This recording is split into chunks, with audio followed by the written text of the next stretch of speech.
本期话题：中华美食的艰辛之路。中国的美食历来在世界上是一枝独秀的，没有任何一个国家的饮食文化能够和我们相提并论的。大伙儿可能还记得前几年关于美食的纪录片《舌尖上的中国》，你看着纪录片不用吃，光是看都能让你流口水。而且有一点，很多出过国的朋友体会会更深，就在国外刚开始1-2天还可以体验一下异国风情，可是你待几天之后就开始不舒服了。为啥？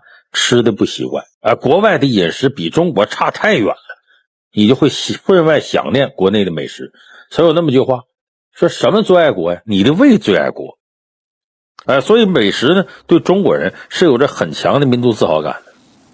说这个中华美食自古以来就这么厉害吗？不是，在古代是经过了很长一段时间，中华美食才发展到现在如此丰富多彩的。那么比方说在秦国时候就不是这样，有人曾经画了一幅漫画，揭秘如果一个人穿越回秦国，看他到底能吃什么东西。比方到店里边说，我来碗西红柿打卤面，店小二就告诉他，对不起，没有，面条是宋朝以后才有的，西红柿是清朝才引进中国的。说那我吃包子吧，说包子是三国时期诸葛亮七擒孟获时候发明出来的，秦朝时候没有的。说要米饭，要茄子，我要喝茶，当时通通都没有，辣椒什么都没有。最后吃饭的人看门口有头牛，说你把牛给我宰了吧，吃牛肉吧。店小二赶紧把他嘴捂上了，你可别说这个，因为秦国的法律规定杀牛是犯法的，是要被充军流放的。最后这个人实在没招了，就问那我能吃啥呀？店小二回答，我们这儿只有这窝窝饼和白水煮的白菜。说实话，这些东西你就味觉再迟钝的人也不会认为这个就是美食。那既然这样，我们大家认知中的中华美食到底是怎么发展出来的呢？咱们这期老来同史就给大伙说说这些吃的是怎么样逐渐丰富起来的。我们前面说过秦以前说春秋战国受到物质层面的限制呢，地域环境和人为因素，这都是一度阻碍饮食文化发展的原因。而中国古代文明其实是由2部分构成的，这2部分互相矛盾，一个是北方的游牧文明，一个是南方农耕文明。这2个文明无论从地域气候还是文化内涵上都可以说完全不同。你看北方游牧民族呢，靠着畜牧为生，加上呢北方天气寒冷，所以北方人呢就喜欢吃面和一些热量高的食物。西晋文学家叫素溪，他写过一篇汤赋，里面就写说，玄冬猛寒清晨之会，涕动鼻中双城口外，葱须解蘸汤饼为最。就说汤饼就跟我们现在说这羊肉泡馍差不多，弄碗热汤把饼往里扔，吃着既能充饥又能够抗寒取暖。三国时期魏国的曹睿就利用这个特性，曾经试探过这何晏呢长得漂亮是真是假。有人说这汤饼还能试验出人长得漂亮怎么样？这个何晏呢是曹操的养子，他母亲呢是曹操的妾。他虽然是个纯爷们儿，可他的长相随他妈，眉清目秀的，比大多数女的长得都要好看。那么何晏的美貌在当时的魏国是人尽皆知，何晏自己呢也为自己这个英俊漂亮的颜值感到自豪，经常穿一些比较艳丽的服饰。结果这一点呢，曹丕就讨厌他，认为何晏这人太浮夸。而作为曹丕的儿子曹睿呢，完美的继承了他爸爸对何晏的看法，对何晏也有偏见。而且他觉得何晏呢肯定平常在家总化妆，当时是没有整容要有整容他得怀疑何晏整容，说不可能，一个男的那么漂亮，那脸怎么那么白呢？是不是他平常在家里往脸上不停扑粉呢？他就想验验真假。可这个事儿呢，你也不能当面说我怀疑你化妆了，你洗个脸给我看看吧。他万一呢，你说人家这不是化妆呢，这皇上也下不来台。所以这个时候他想了个办法，大热天的请大臣吃饭，做了些汤饼，然后告诉手底下别给何晏扇风。这时候正是大夏天，这么一碗热汤又是饼的，何晏当众吃的是满头大汗，就用袖子不停的擦汗，结果擦半天发现那脸比原来还白了。这时候曹睿才心服口服，这何晏的美貌尤其是皮肤白，这是天生的。你看，这是我们说北方这个汤饼。南方呢，南方气候大多数比较热，而且属于农耕文明，以文人居多，武将少，所以就喜欢吃一些口味清淡的，比方说喝茶呀。再一个，北方要吃牛羊肉，南方就吃鱼肉。所以由于文化核心不同呢，两边在很长时间一段里都互相不认同对方的饮食习惯。就像我们今天还有人在探讨豆腐脑是吃咸的吃甜的一样。西晋的时候就出过这么一档饮食文化冲突的事儿，就东吴的名将陆逊的孙子陆基，这挺有名个这个文学大家，到洛阳去做官就到过晋文帝的女婿王继的府上做客。这个王继呢是个地道的地域黑，不大瞧得起南方人，就指着自己面前一份乳酪挑衅陆基，对他说你们江南无地能有东西跟这乳酪相媲美吗？哪有我们这好吃啊？陆基正当壮年年轻气盛，听完之后毫不示弱怼回去，说怎么没有呢？我们那里湖里出产的鱼羹，哪怕不放盐，都比你这什么狗屁乳酪好吃得多。陆基他弟弟陆云吓得赶快拉住他哥哥衣袖，哎呀，没事，我哥喝多了，在打圆场。你看，从这场宴会当中发生的事就能够侧面体现出南北方因为文化不同，而在饮食文化上形成对立的状况。而那时候的饮食文化也还处在固步自封的阶段。那说什么时候开始真正的中华美食开始起步了呢？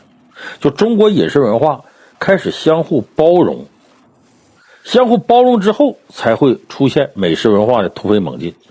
这事儿说起来挺讽刺，中华美食技术的飞速发展其实恰恰是从五胡乱华一直到隋朝建立这段时间促成的。因为这时候中国历史相对来说是最混乱动荡的时期，而这个过程也是死人最多的时候。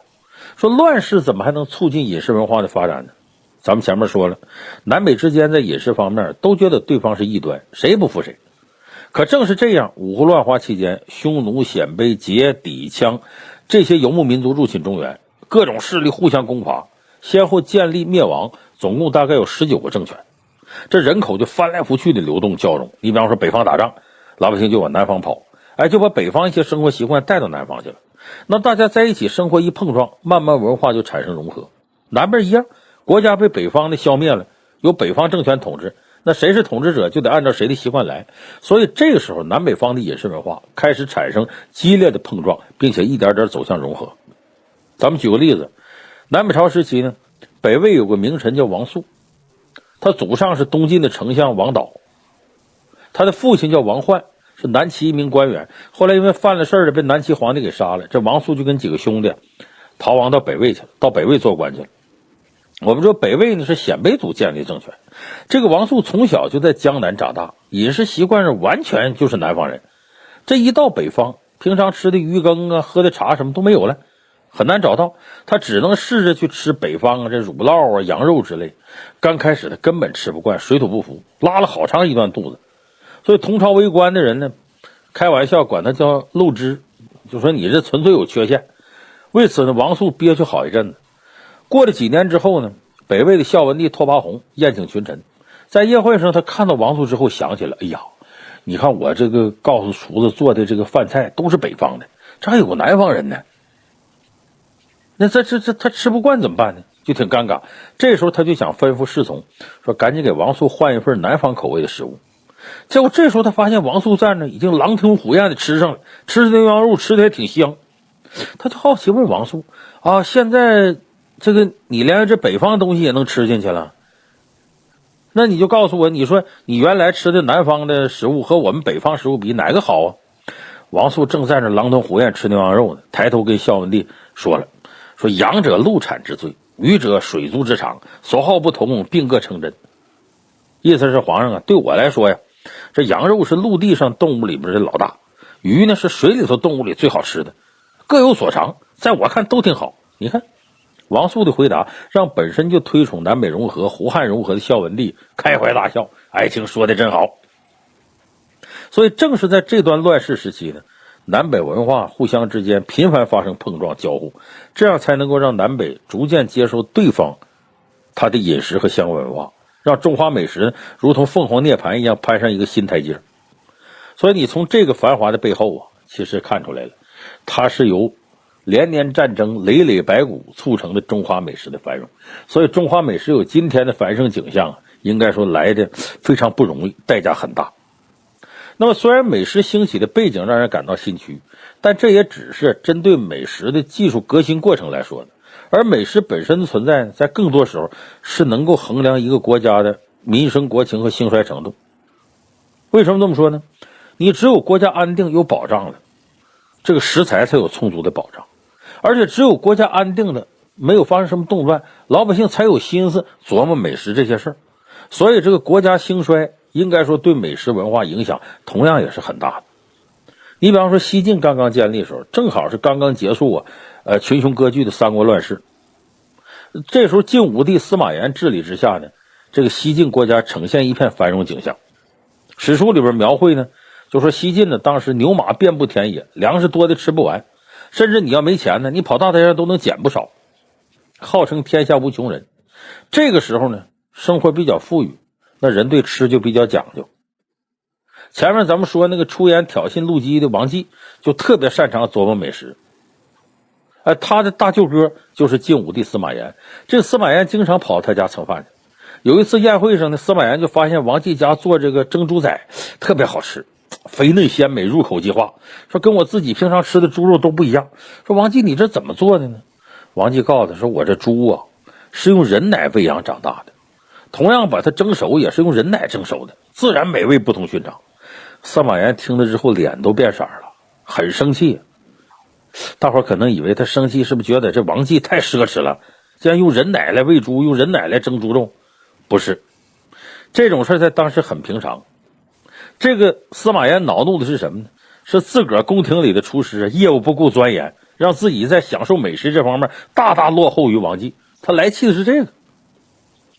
那你看，同样是开国皇帝，东晋的司马睿跟司马炎比起就差太远了。因为西晋当时是盛世，等西晋灭亡之后呢，身为琅琊王的司马睿呢，带着司马氏剩下人逃到南方，在建业就在南京登基称帝，建立东晋。虽然是建国称帝了，可这伙人呢是仓皇逃到江南来的，手里根本没什么家底儿，国库空虚，也就大致维持个温饱以上。就连吃的肉，因为经济紧迫，作为上品肉类的牛羊肉，当时想都别想，能吃到猪肉就不错的，而且猪肉呢还得各家分着吃。当时是给这个皇上留的是猪脖子那块肉，认为这是最好的。你想想，经济紧张到这个程度，大家不会有更多的闲心琢磨怎么做美食，而做美食你要有更好的食材，这经济条件也不允许。所以你看，除了西晋跟东晋之外呢，基本上每个朝代刚结束纷争建立的时候，普遍都是经济状况比较差的。所以开国皇帝和官员大多很勤俭，等过上一两代进入到盛世经济繁荣的时候，就会出现食不厌精，这个快不厌细的情况，越复杂越奢华越好。所以食物的精美程度是在中国能够代表老百姓当时的生活水平。那么对于这些中华美食发展历史呢，其实包括美食在内有很多别的现象。你比方说诗词乐曲饮酒凡是能从古代一直流传到今天的东西，其实都有很深的文化底蕴和故事在里面。所以咱们探讨中华美食的时候，别光顾吃，这个美食背后的文化和历史也值得大家一点一点的琢磨、理解、消化。最近呢，中央一套在晚上11点播出的一部纪录片呢，就让我们很多干电视的人呢感到大跌眼镜，因为它创造了一个不大不小的奇迹。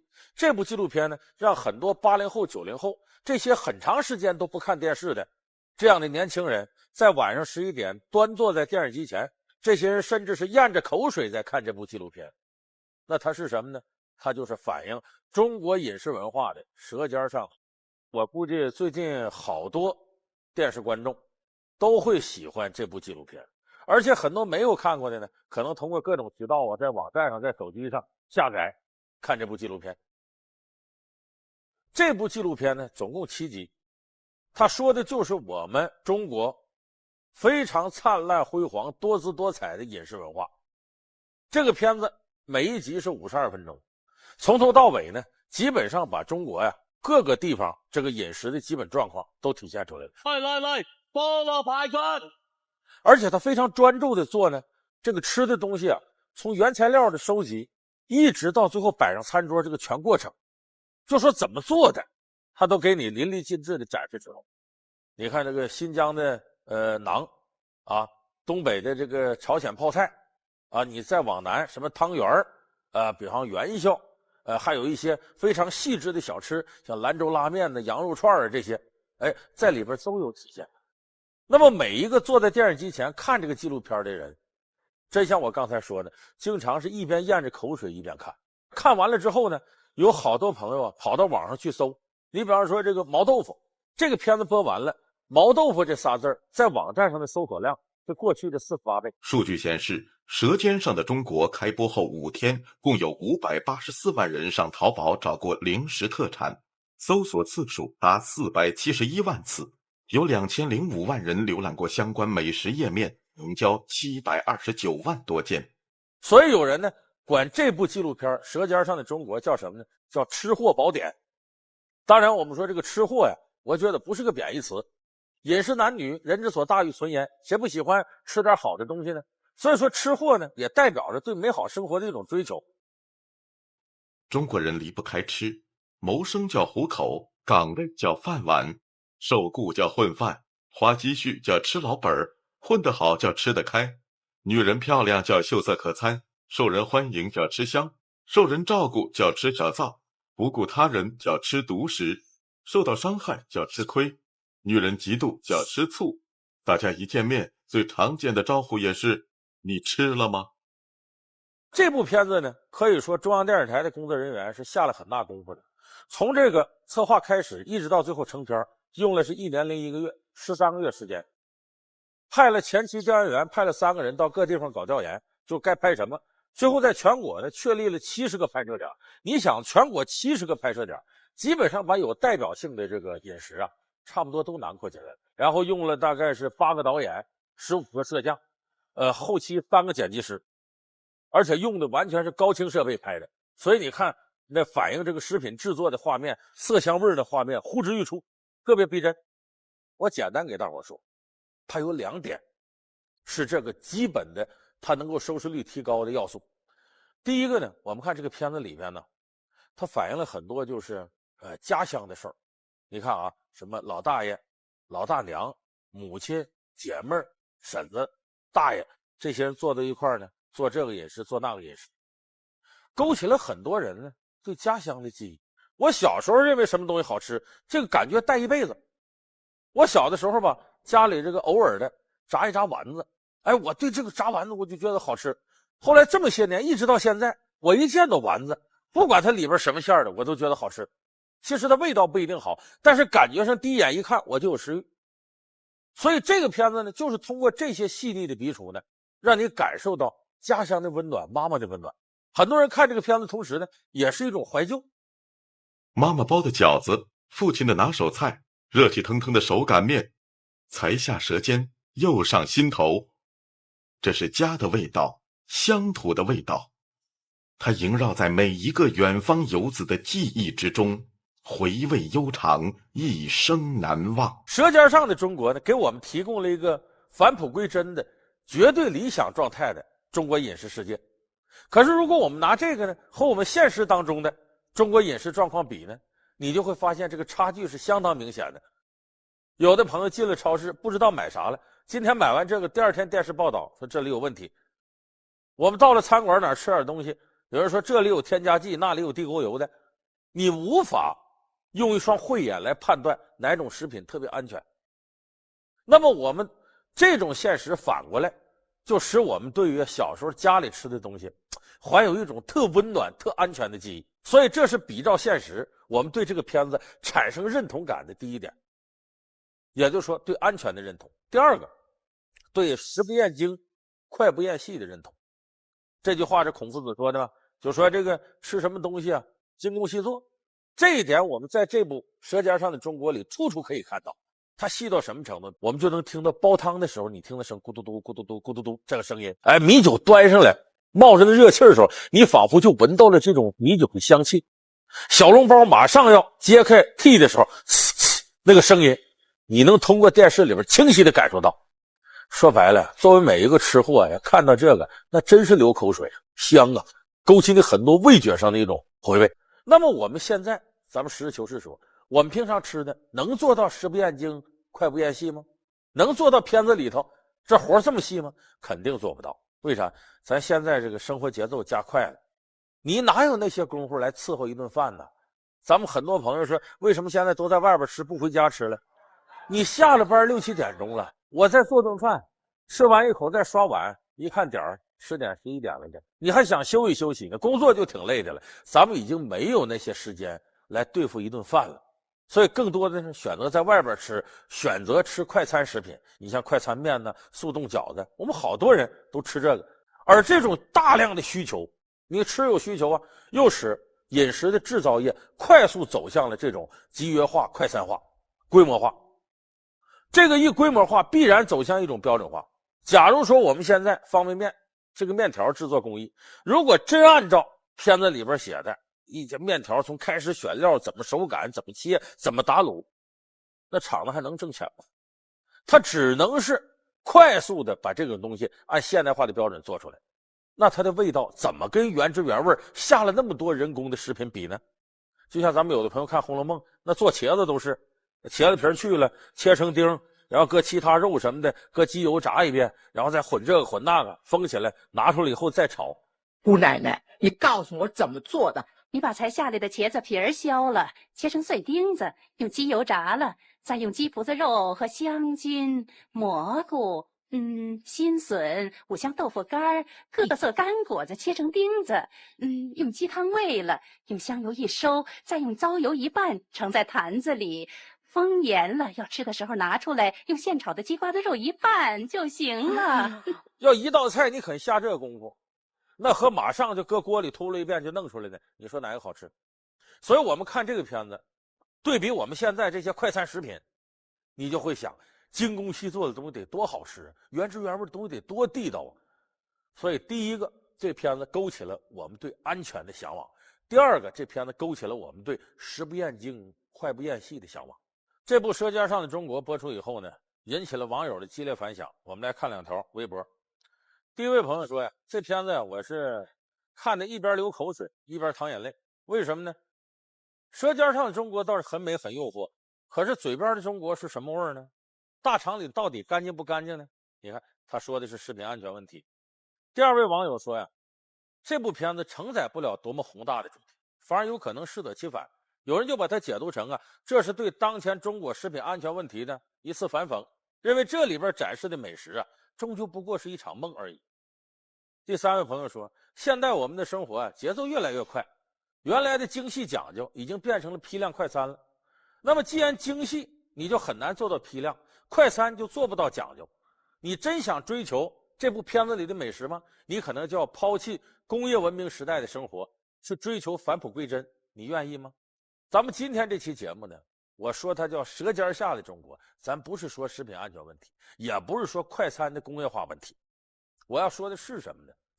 这个片子展示了特别理想的中国饮食文化，可是我们历史上的中国饮食文化真就像这个片子里说的那样多姿多彩没有瑕疵吗？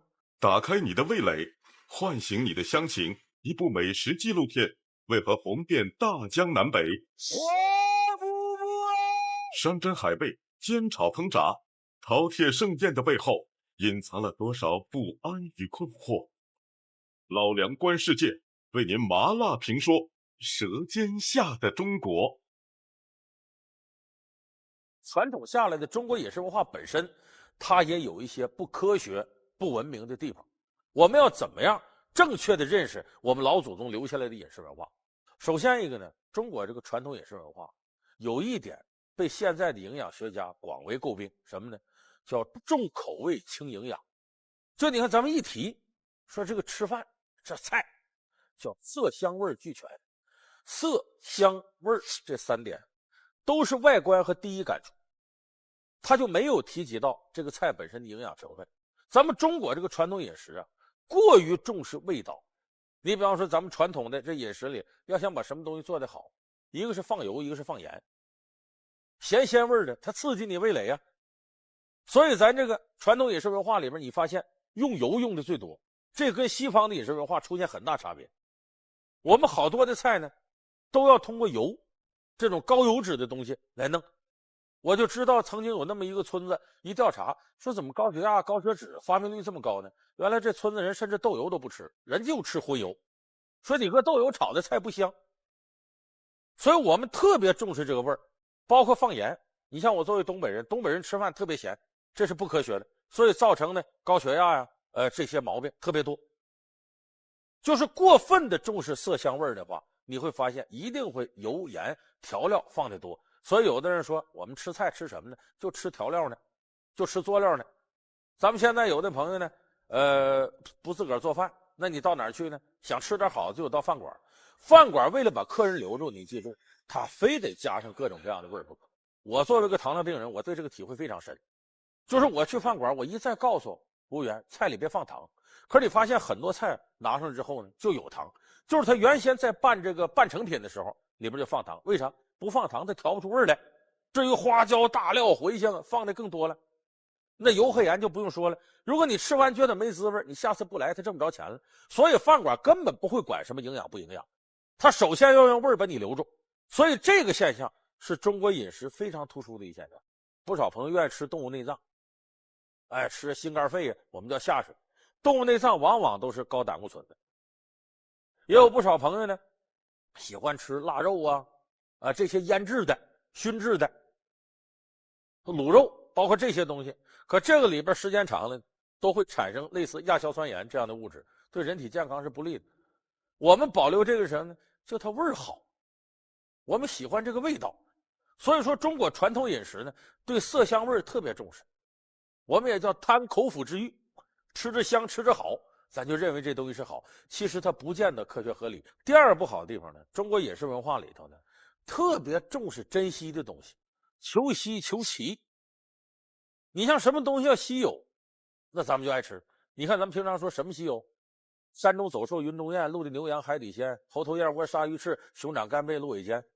说这个东西是珍稀。可其实这种珍稀的东西，它有多大营养？它好吃不好吃呢？我跟大家说实在的，我到现在为止，我个人也可能我这味觉差，我吃不出龙虾、螃蟹、鲍鱼有多好吃。我觉得跟平常吃的猪肉、青菜、豆腐还不如那好吃呢。可是有很多人特爱吃这个，你看龙虾、鲍鱼、螃蟹、乌龟、蛇，也很穿山甲，反正珍稀动物。我2003年以前吃果子狸，最后吃出事儿了，闹出非典了。好多人喜欢吃这个，他为什么呢？这是有我们传统文化里不健康的因素在里边。过去谁能吃到这玩意儿？帝王将相，有身份的人。所以咱现在如果要偶尔你吃这么一顿，顿时觉得身份倍增，脸上都泛油光。所以求珍稀往往是现实社会里阶级地位的一种反应。所以在饮食上呢，它就分出3、6、9等来，而不管这个东西真是有没有营养。咱们以前节目里也做过，那个燕窝那个东西没那么大营养，包括鱼翅，它就是珍稀，没多少营养。可是咱们有很多人呢追求这个东西，认为这是好的，就是求珍稀。求珍稀的背后是什么呢？是我们的等级观念在大脑里头在作祟。在这方面始作俑者呢，中国有个大家叫苏东坡，一辈子经常得罪皇上，被这个贬到这儿贬到那儿，把南到海南岛，这个东到福建那边，苏东坡是走遍了。苏东坡就是一个天生的大吃货，他见什么珍稀东西都想吃，别人不敢吃他敢吃。你看咱现在说什么第一个吃螃蟹，第一个什么，苏东坡有好多个第一，别人不敢动他敢吃。结果苏东坡名气大，他还以这个呢沾沾自喜，给后世文人带来一个不好的习气。相传宋代大文学家苏东坡曾被贬官到了还是荒蛮之地的海南岛，在吃上就遇到些麻烦。为此东坡诗云：古人顿顿食鼠欲，见以熏鼠烧蝙蝠，初闻蜜鸡常呕吐，烧尽蛤蟆原习俗。由此可见，在颠沛流离的境遇中，苏东坡吃过癞蛤蟆，也有很大的嫌疑吃过烧蝙蝠和老鼠。正所谓文人不幸天下幸，令人匪夷所思的稀奇美食很好诠释了东坡居士酸甜苦辣的一生。重珍稀背后还有一层意思，重进补。咱们有观念是吃啥补啥，其实这个观念在现代科学里没有必然根据。还有第三个，对动物有些残忍。你比方说这个有一道菜叫泥鳅钻豆腐，把这泥鳅搁到锅里头，搁豆腐放一块，然后焖上，底下咕嘟嘟嘟嘟嘟就炖。这泥鳅怕热呀，就往豆腐里钻，最后活活在豆腐里边被烫死。所以这泥鳅的味儿呢都进豆腐里头了，底下那汤的味儿更鲜美。这道菜其实严格意义上来讲就属于一种虐杀。你记住，凡是我们虐杀动物，往往都跟人类创造的刑罚有关。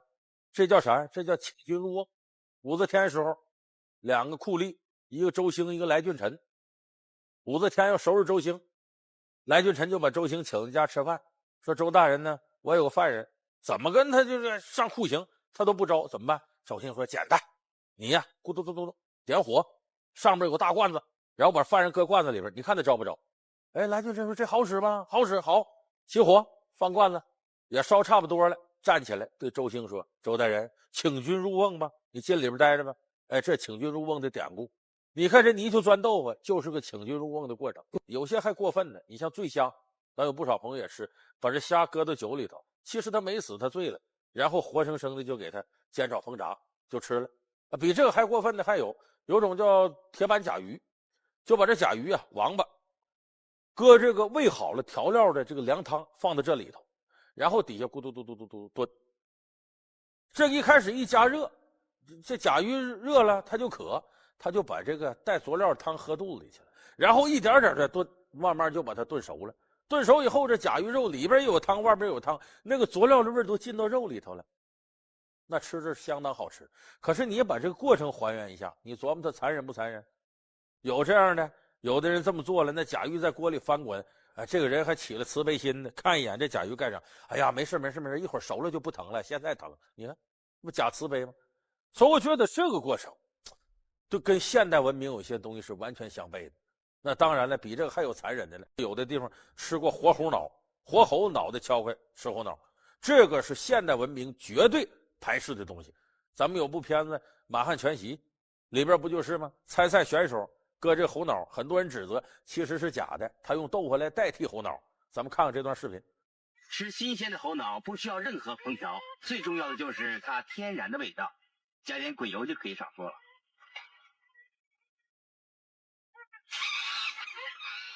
我们收到线报，说这有人虐畜，而且把受保护动物煮来吃。其实我们的猴脑是拿豆腐做的，不信你们再尝尝。你看刚才我们看这一段，你就会发现现代文明对这个东西是绝对排斥的，是我们中国饮食文化里非常畸形的地方。那么今天呢，咱们很多人爱吃爱喝，追求美好的生活，这没有错。说谁是个吃货，我也不认为是个贬义词。我想吃点好的有什么错？就是我刚才说《舌尖上的中国》展示了中国饮食文化灿烂美好的一面。那么我们通过看这部片子，应该把它当做一种标准，然后更高一个层面是把中国饮食文化当中灿烂多彩、非常文明的一部分发扬光大。就像这个朱子治家格言里有那么句话，叫勿视势利而凌逼孤寡，勿贪口福而自杀牲畜。不要因为呢自己就是想吃想喝，就随便的摧残这些生物。这个呢也不是我们中国饮食文明里边的一个核心要素。所以说你从舌尖上的中国来反思舌尖下的中国，把这些东西都考虑好了，我们可能在现实当中，你不仅会做一个合格的吃货，也是一个快乐的吃货。